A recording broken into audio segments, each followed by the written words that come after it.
Dengan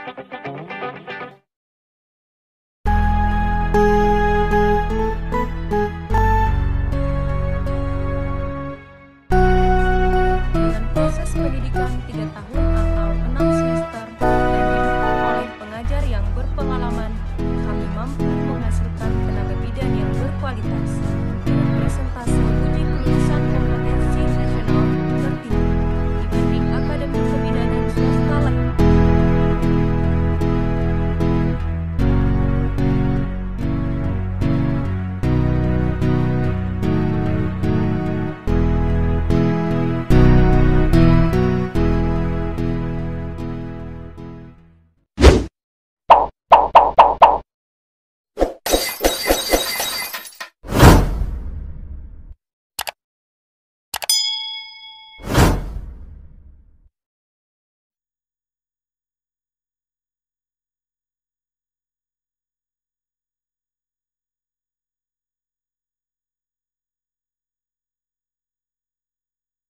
Asuhan kebidanan pada kasus kegawat daruratan maternal neonatal sesuai prosedur dan kewenangan pada ibu nifas. Apa itu masa nifas? Masa nifas atau puerperium dimulai setelah plasenta keluar sampai alat-alat kandungan kembali normal seperti sebelum hamil. Selama masa pemulihan tersebut berlangsung, ibu akan mengalami banyak perubahan, baik secara fisik maupun psikologis. Perubahan tersebut sebenarnya sebagian besar bersifat fisiologis, namun jika tidak dilakukan pendampingan melalui asuhan kebidanan, tidak menutup kemungkinan akan terjadi keadaan patologis. Tenaga kesehatan sudah seharusnya melaksanakan pemantauan dengan maksimal agar tidak timbul berbagai masalah yang mungkin saja akan berlanjut pada komplikasi masa nifas. Menurut Purwanti tahun 2012, masa nifas dibagi menjadi 3 tahap, yaitu yang pertama puerperium dini. Puerperium dini merupakan masa kepulihan. Pada saat ini ibu sudah diperbolehkan berdiri dan berjalan-jalan. Yang kedua, puerperium intermedial. Puerperium intermedial merupakan masa kepulihan alat-alat genitalia secara menyeluruh yang lamanya sekitar 6-8 minggu. Yang ketiga, remote puerperium. Remote puerperium merupakan masa yang diperlukan untuk pulih dan sehat sempurna, terutama bila selama hamil atau waktu persalinan mempunyai komplikasi. Waktu untuk sehat sempurna dapat berlangsung selama berminggu-minggu, bulanan, bahkan tahunan. Infeksi pada masa nifas. Infeksi nifas atau infeksi puerperalis adalah infeksi luka jalan lahir pasca persalinan, biasanya dari endometrium bekas insersi plasenta. Demam dalam nifas sebagian besar disebabkan oleh infeksi nifas, maka demam dalam nifas merupakan gejala penting dari penyakit ini. Demam dalam nifas sering juga disebut morbiditas nifas dan merupakan indeks kejadian infeksi nifas. Infeksi nifas adalah infeksi bakteri pada traktus genitalia, terjadi sesudah melahirkan. Ditandai dengan kenaikan suhu sampai 38 derajat Celcius atau lebih selama 2 hari dalam 10 hari pertama pasca persalinan, dengan mengecualikan 24 jam pertama pasca persalinan. Asuhan kegawat daruratan pada masa nifas dengan metritis. Metritis ialah infeksi pada uterus setelah persalinan. Keterlambatan terapi akan menyebabkan abses, peritonitis, shock, trombosis vena, emboli paru, infeksi panggul kronik, sumbatan tuba, dan infertilitas. Faktor predisposisi terjadinya metritis yaitu yang pertama persalinan per vaginam. Jika dibandingkan dengan persalinan seksio sesarea, maka timbulnya metritis pada persalinan per vaginam relatif jarang. Bila persalinan per vaginam disertai penyulit yaitu pada ketuban pecah prematur yang lama, partus lama, dan pemeriksaan dalam berulang, maka kejadian metritis akan meningkat sampai mendekati 6%. Bila terjadi chorioamnionitis infartum, maka kejadian metritis akan lebih tinggi yaitu mencapai 13%. Yang kedua, persalinan seksio sesaria. Seksio sesaria merupakan faktor predisposisi utama timbulnya metritis dan erat kaitannya dengan status sosial ekonomi penderita.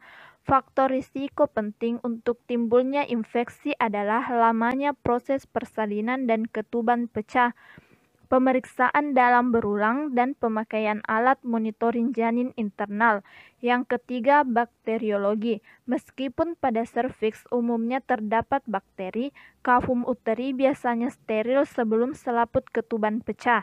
Sebagai akibat proses persalinan dan manipulasi yang dilakukan selama proses persalinan tersebut, cairan ketuban dan mungkin uterus akan terkontaminasi oleh bakteri aerob dan anaerob. Gejala klinik. Demam merupakan gejala klinik terpenting untuk mendiagnosis metritis, dan suhu tubuh penderita umumnya berkisar melebihi 38 derajat Celcius sampai 39 derajat Celcius. Demam yang terjadi juga sering disertai menggigil, yang harus diwaspadai sebagai tanda adanya bakteremia yang bisa terjadi pada 10-20% kasus. Demam biasanya timbul pada hari ketiga disertai nadi yang cepat. Penderita biasanya mengeluhkan adanya nyeri abdomen. Pada pemeriksaan bimanual teraba agak membesar, nyeri, dan lembek. Tata laksana, yaitu berikan antibiotika sampai dengan 48 jam bebas demam. Cegah dehidrasi, berikan minum atau infus cairan kristaloid. Kemudian pertimbangkan pembesaran vaksin tetanus toxoid. Lalu jika diduga ada sisa plasenta, lakukan eksplorasi digital dan keluarkan bekuan serta sisa kotiledon. Selanjutnya, jika tidak ada kemajuan dan ada peritonitis atau demam, nyeri lepas, dan nyeri abdomen, lakukan laparotomi dan drainase abdomen bila terdapat pus. Selanjutnya, jika uterus terinfeksi dan nekrotik, lakukan histerektomi subtotal. Selanjutnya, lakukan pemeriksaan penunjang, yaitu pemeriksaan darah perifer lengkap. Kemudian periksa suhu pada grafik. Pengukuran suhu setiap 4 jam yang digantungkan pada tempat tidur pasien. Selanjutnya, periksa kondisi umum, tanda vital, malaise, nyeri perut, dan cairan pervaginam setiap 4 jam. Selanjutnya, lakukan tindak lanjut jumlah leukosit dan hitung jumlah leukosit per 48 jam. Selanjutnya, terima, catat, dan tindak lanjut hasil kultur. Perbolehkan pasien pulang jika suhu di bawah 37,5 derajat Celcius selama minimal 48 jam dan hasil pemeriksaan leukosit di bawah 11.000 per milimeter. Asuhan kegawat daruratan pada masa nifas dengan peritonitis. Infeksi nifas dapat menyebar melalui pembuluh limfe di dalam uterus, langsung mencapai peritoneum dan menyebabkan peritonitis, atau melalui jaringan di antara kedua lembar ligamentum latum yang menyebabkan parametritis. Peritonitis yang terlokalisir hanya dalam rongga pelvis disebut pelvioperitonitis. Bila meluas ke seluruh rongga peritoneum disebut peritonitis umum, dan ini sangat berbahaya yang menyebabkan kematian 33% dari seluruh kematian akibat infeksi. Peritonitis merupakan penyulit yang kadang-kadang terjadi pada penderita pasca seksio sesaria yang mengalami metritis disertai nekrosis dan dehistensi insisi uterus. Pada keadaan yang lebih jarang didapatkan pada penderita yang sebelumnya mengalami seksio sesarea kemudian dilakukan persalinan pervaginam. Gejala klinik. Suhu meningkat menjadi lebih tinggi, nadi cepat dan kecil, perut kembung dan nyeri, ada defense muskuler. Muka penderita yang mula-mula kemerahan menjadi pucat, mata cekung, kulit muka dingin. Tata laksana. Yang pertama, penggantian cairan koloid dan elektroid merupakan fokus utama dari penatelaksaan medik. Yang kedua, analgesik untuk nyeri, antiemetik untuk mual dan muntah. Yang ketiga, intubasi dan penghisap usus untuk menghilangkan distensi abdomen. Yang keempat, terapi oksigen dengan nasal kanul atau masker untuk memperbaiki fungsi ventilasi. Yang kelima, kadang dilakukan intubasi jalan nafas dan bantuan ventilator juga diperlukan. Yang keenam, terapi antibiotik masif atau sepsis merupakan penyebab kematian utama.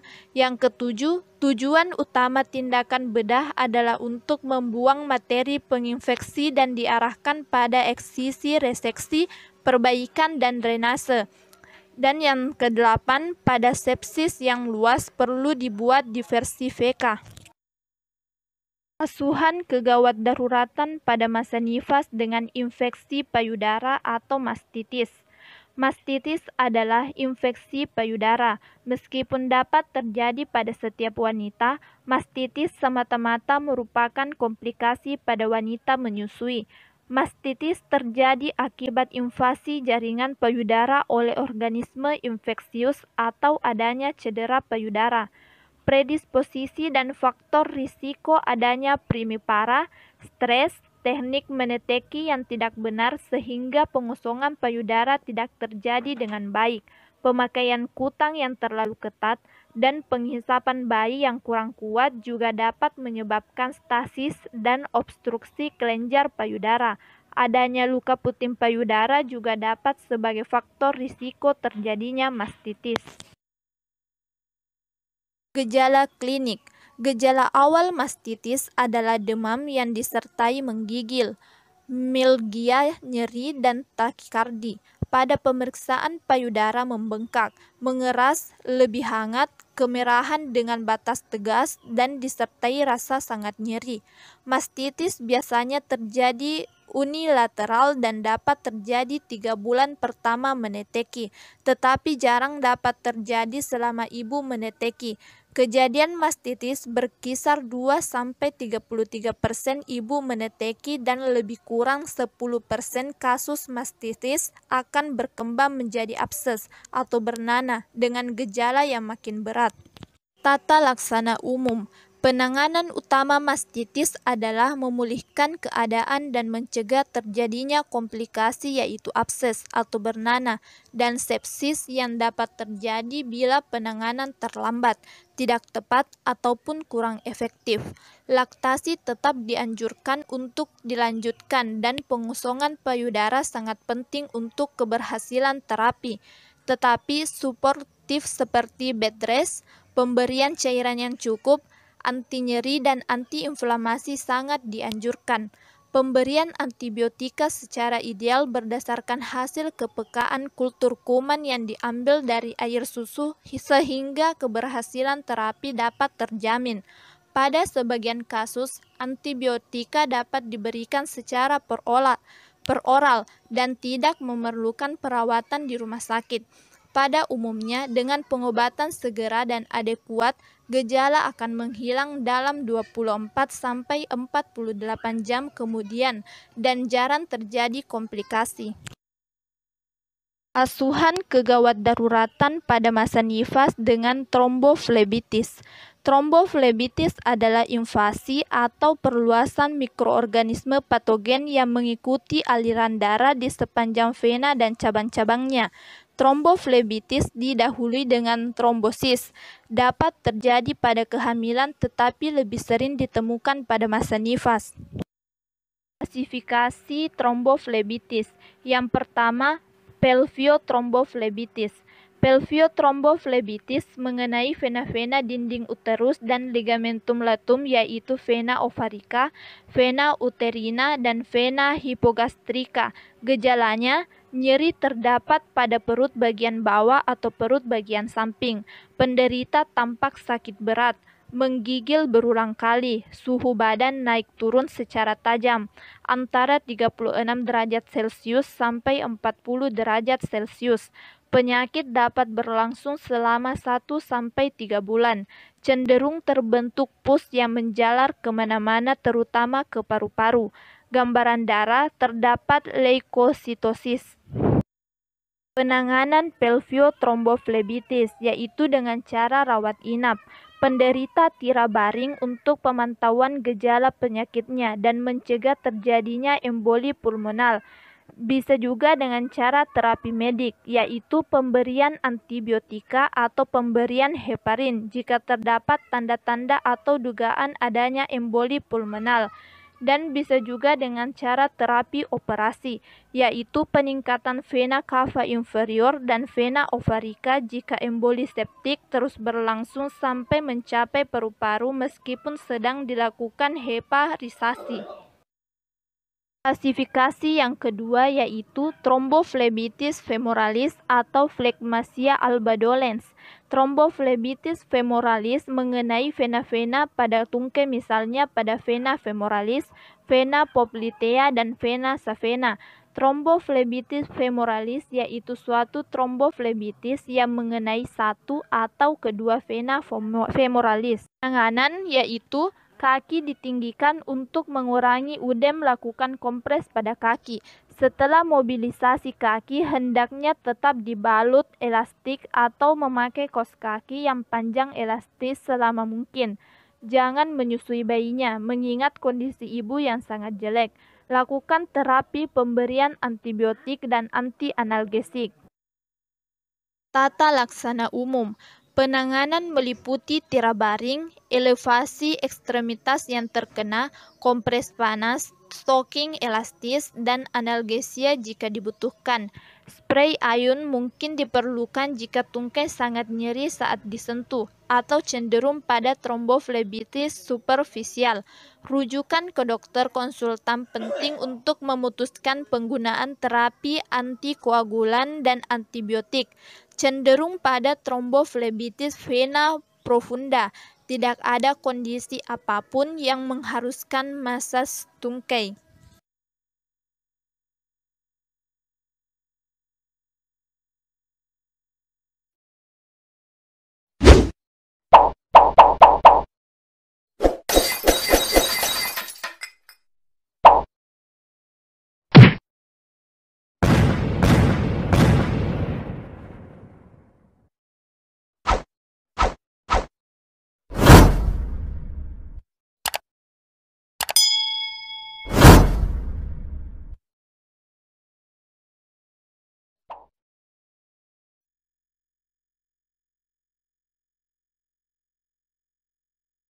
Perawatan pasca persalinan. Mengapa kesehatan pada masa nifas perlu diperhatikan? Karena pada masa ini ibu rentan untuk terkena berbagai macam masalah kesehatan, antara lain bendungan payudara, metritis, infeksi perineum, mastitis, dan depresi postpartum.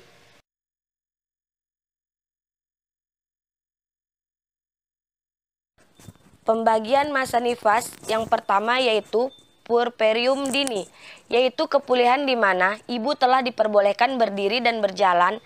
Dalam agama Islam dianggap telah bersih dan boleh bekerja selama 40 minggu. Yang kedua yaitu puerperium intermedial, yaitu kepulihan yang menyeluruh alat-alat genitalia yang lamanya 6-8 minggu. Kemudian yang ketiga ada remote puerperium, yaitu waktu persalinan mempunyai komplikasi. Waktu untuk sempurna bisa berminggu-minggu atau bulanan atau tahunan.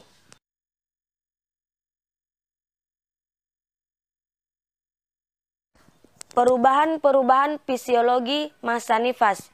Pertama yaitu perubahan fisik, kedua involusi uterus dan pengeluaran lokea, ketiga perubahan sistem tubuh lainnya, dan keempat perubahan psikis menurut Sarwono 2002.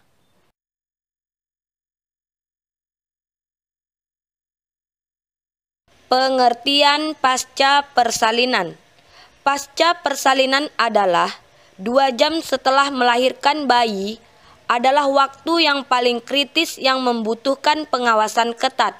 Dalam waktu 2 jam ini dilakukan monitor ketat tekanan darah setiap 15 menit, suhu tubuh setiap 4 jam pada 8 jam pertama, lalu setiap 8 jam pada 8 jam berikutnya.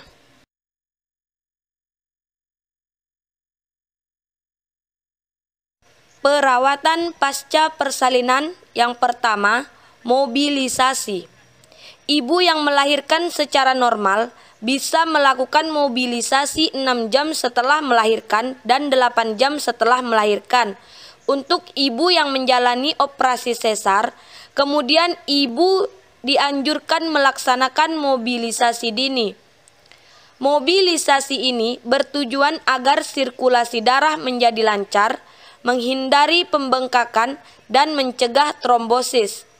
Mobilisasi di atas mempunyai variasi tergantung pada komplikasi persalinan, nifas, dan sembuhnya luka-luka menurut Sinsin 2009. Tujuan mobilisasi dini sangat penting dalam mencegah trombosis vena.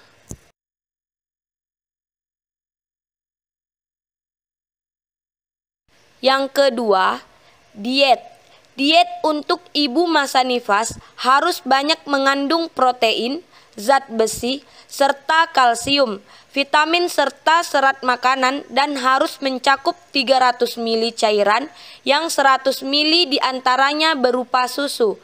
Asupan kalori per hari harus ditingkatkan sampai dengan 2.700 kalori menurut Farrer 1999.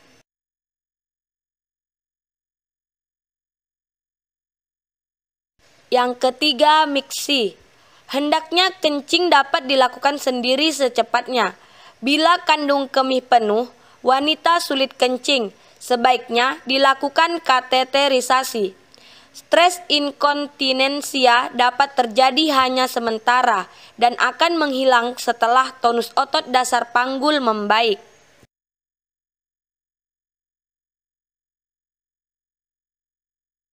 Yang keempat, defikasi. Buang air besar harus dilakukan 3-4 kali setelah melahirkan. Selanjutnya, perawatan payudara telah dimulai sejak wanita hamil supaya susu lemas, tidak keras, dan kering sebagai persiapan untuk mengurus bayinya.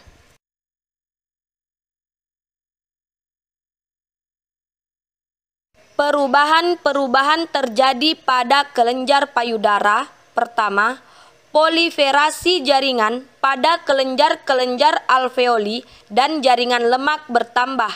Yang kedua, keluar cairan susu jolok dari ductus lactiferus disebut kolostrum berwarna kuning putih susu. Ketiga, hipervaskularisasi pada permukaan dan bagian dalam di mana vena-vena berdilatasi sehingga tampak jelas. Keempat, setelah persalinan pengaruh supresi estrogen dan progesteron hilang, maka timbul pengaruh hormon laktogenik atau LH atau prolaktin yang akan merangsang air susu.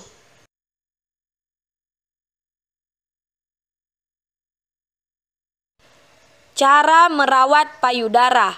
Pertama, periksa payudara Anda ketika mandi. Kedua, lanjutkan pemeriksaan payudara di depan cermin dengan lengan diangkat ke atas atau posisi berkacak pinggang.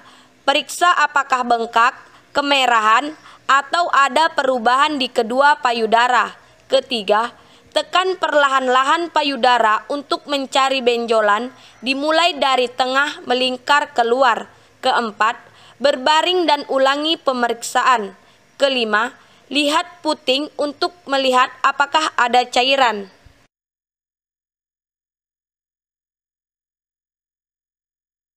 Melakukan perawatan payudara untuk menunjang keluarnya air susu ibu atau ASI.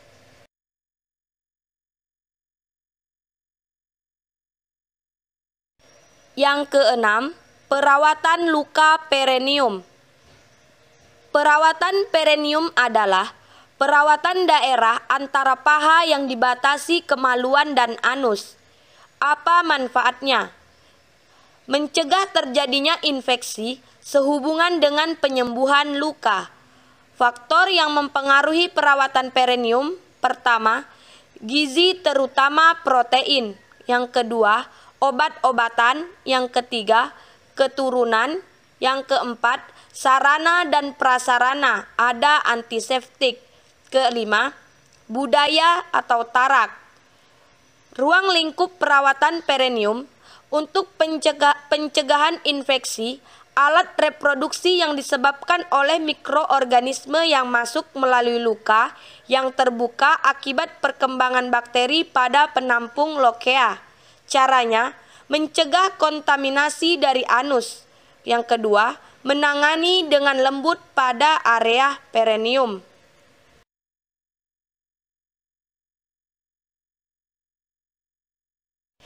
Yang ketujuh, ibu dianjurkan untuk tetap menjaga pikiran stabil agar kondisi psikologis ibu terjaga dengan baik.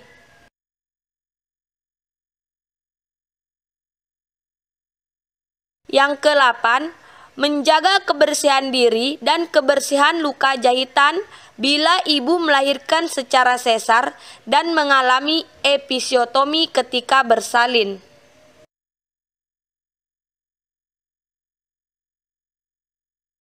Yang ke-9, pemeriksaan pasca persalinan. Pertama, pemeriksaan postnatal antara lain meliputi pemeriksaan umum, tanda-tanda vital, keluhan dan sebagainya, keadaan umum, kesadaran, selera makan dan lain-lain, payudara, air susu ibu, puting susu, kemudian dinding perut, perineum, kandung kemih dan rektum. Selanjutnya, sekret yang keluar, misalnya lokea, flowers albus, dan keadaan alat-alat kandungan.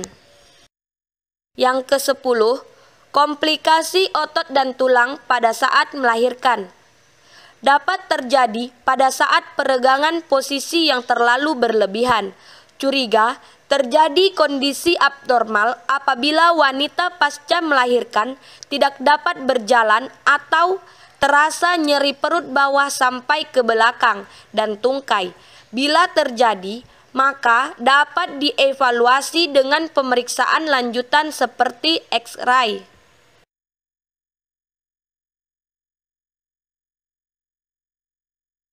Yang ke-11, nasihat untuk ibu postnatal.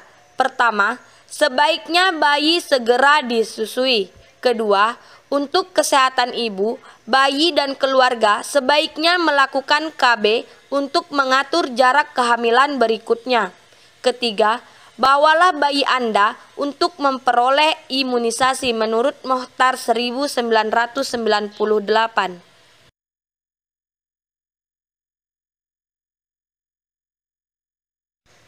Yang ke-12, menyusui bayi dengan teknik menyusui yang tepat. Susui bayi minimal sampai 6 bulan pertama kehidupan.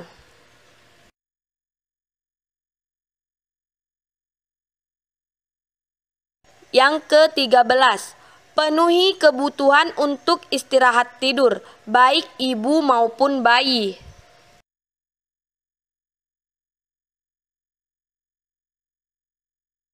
Yang ke-14, ibu dianjurkan untuk tidak melakukan hubungan intim hingga berakhirnya masa nifas.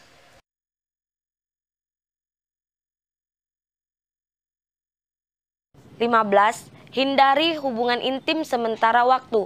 Pasca melahirkan, sebaiknya Anda menghindari hubungan intim sementara waktu untuk mencegah terjadinya infeksi. Umumnya, penyediaan layanan kesehatan Anda juga akan memberitahu bahwa hubungan intim dapat dilakukan kembali setelah area perineum Anda telah sembuh atau bekas luka perut Anda akibat persalinan sesar telah sembuh dan ketika perdarahan pasca persalinan sudah menghilang.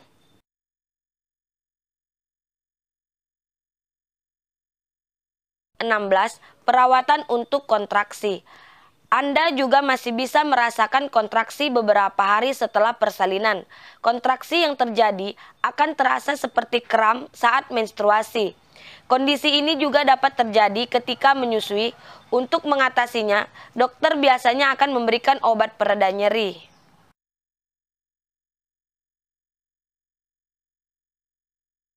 17. Perawatan untuk rambut dan kulit. Setelah persalinan, rambut Anda akan mengalami kerontokan hingga 5 bulan lamanya. Stretch mark yang ada di kulit juga tidak akan langsung hilang, tapi akan memudar dari berwarna kemerahan menjadi putih keperakan. Bercak hitam di kulit yang muncul saat hamil juga berangsur memudar.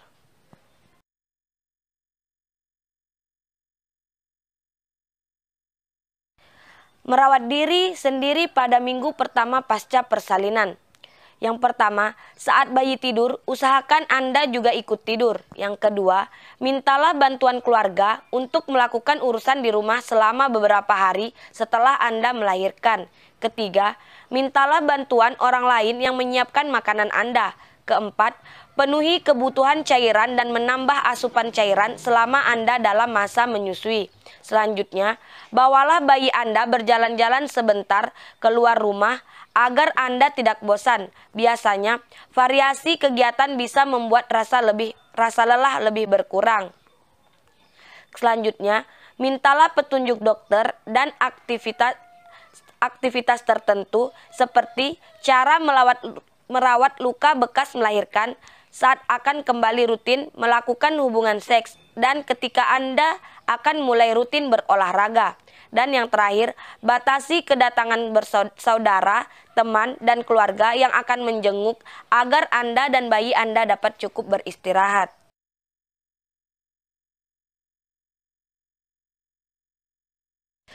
Kemudian selanjutnya, pakailah lotion atau krim khusus sesuai anjuran dokter untuk memudarkan stretch mark. Kemudian, bila kaki Anda bengkak, posisikan kaki lebih tinggi untuk mengurangi bengkak. Tidak perlu memaksakan diri untuk segera menurunkan berat badan. Kemudian, pakailah bra dengan ukuran yang tepat dan bahan yang nyaman untuk mengurangi sakit di daerah dada. Anda juga bisa mengenakan korset khusus untuk membuat tubuh merasa lebih nyaman setelah melahirkan. Kemudian, rutin periksa ke dokter untuk memantau kesehatan pasca melahirkan. Dan konsumsi makanan berserat dan cukup minum air putih untuk melancarkan pencernaan dan mempermudah buang air besar.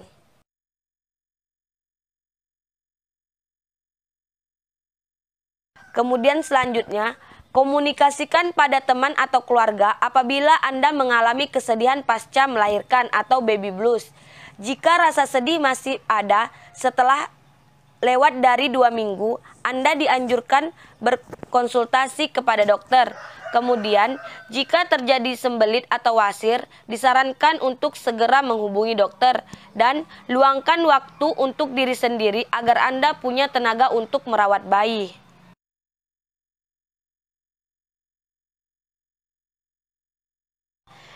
Merawat diri sendiri setelah 6 minggu pasca persalinan. Pertama, periksa bekas luka jahitan apabila Anda mendapatkan jahitan pada saat melahirkan. Kedua, periksa berat badan untuk mengetahui apakah Anda sudah kembali ke berat badan ideal, sekaligus tetap mengatur pola makan sehat. Selanjutnya, konsultasikan kepada dokter jika Anda memiliki keluhan seperti perasaan depresi, cemas, sakit saat berhubungan seks, atau sulit buang air kecil. Selanjutnya, pertimbangkan juga untuk mulai memilih dan menggunakan alat kontrasepsi.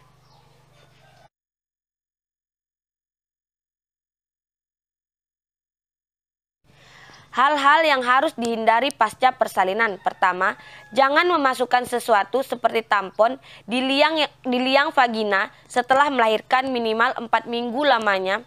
Kemudian, jangan berenang. Selanjutnya, jangan berendam setidaknya 2 minggu karena luka di vagina membutuhkan waktu untuk pulih. Selanjutnya, setelah buang air besar, gunakan botol penyemprot yang diisi air sabun, semprotkan pada area yang ingin dibersihkan tanpa mengenai bagian vagina dan juga jangan menyeka dengan tisu. Kemudian, tidak berhubungan seks sampai pengecekan oleh dokter menyatakan boleh berhubungan seks.